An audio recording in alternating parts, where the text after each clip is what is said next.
Hello বন্ধুরা, তোমরা সবাই কেমন আছো? আশা করছি তোমরা সবাই ভালো আছো। আমি অনেক ভালো আছি। সকাল সকাল এই গাছটাতে একটা প্রজাপতি বসছে। আর ফুল গাছটা না অনেকটা সুন্দর। এটা অনেক রকম বিভিন্ন টাইপের কালার হয়। এটা হচ্ছে হালকা পিঙ্ক কালার। তো ফুলের উপরে যখন প্রজাপতি বসছে, দেখো মধু খাওয়ার জন্য কতটা সুন্দর লাগছে।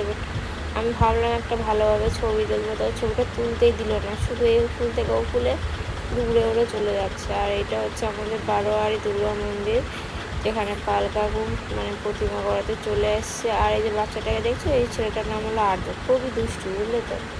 দুষ্টু হলো, মনের দিক দিয়ে অনেকটাই ভালো। আর যে বিকেলবেলা ঘুরতে যাব বলে রেডি টেডি হয়েছিল, তো তখন আর ঘুরতে যেতে পারিনি। তার একটু পরে 10-15 মিনিট পরে গিয়ে বৃষ্টি কমে গেছে। আর দেখো ঘুরতে যাবে বলে একেবারে রেডি হয়ে গেছে। আর ওই যে ওর মামা বলছে কোথায় যাবি, আমি বলছি কোথায় যাবি। ওর মামা বলে আমি জানি না কোথায় যাব, চল বাইরে দিয়ে একটু ঘুরে বেড়াই ওকে নিয়ে। আর যেহেতু আমার মামা বাবা বাড়িতে নেই, ডাক্তারের কাছে গেছে বলেছিলাম, তো আমি হঠাৎ করেই চলে এসেছি। দেখো কতটা খুশি, বাইরে যাবে। মামা ভাগ্নে প্রচণ্ড খুশি।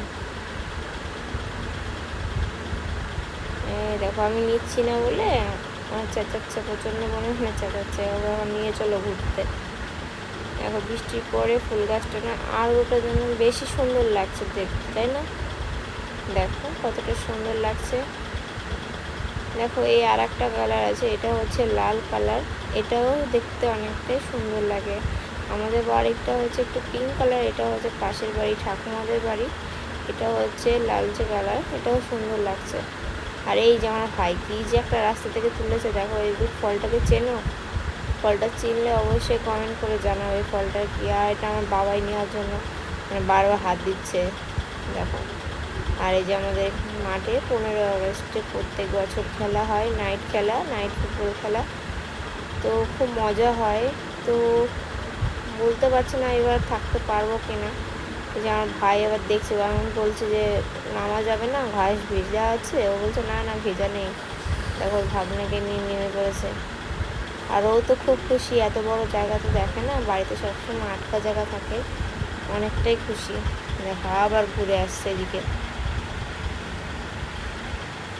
এত বড় জায়গা দেখো কি করবে বুঝতে পারছে না। এই দেখো, দেখেছো তো, দেখছে যে পা দিয়ে জল আছে কিনা।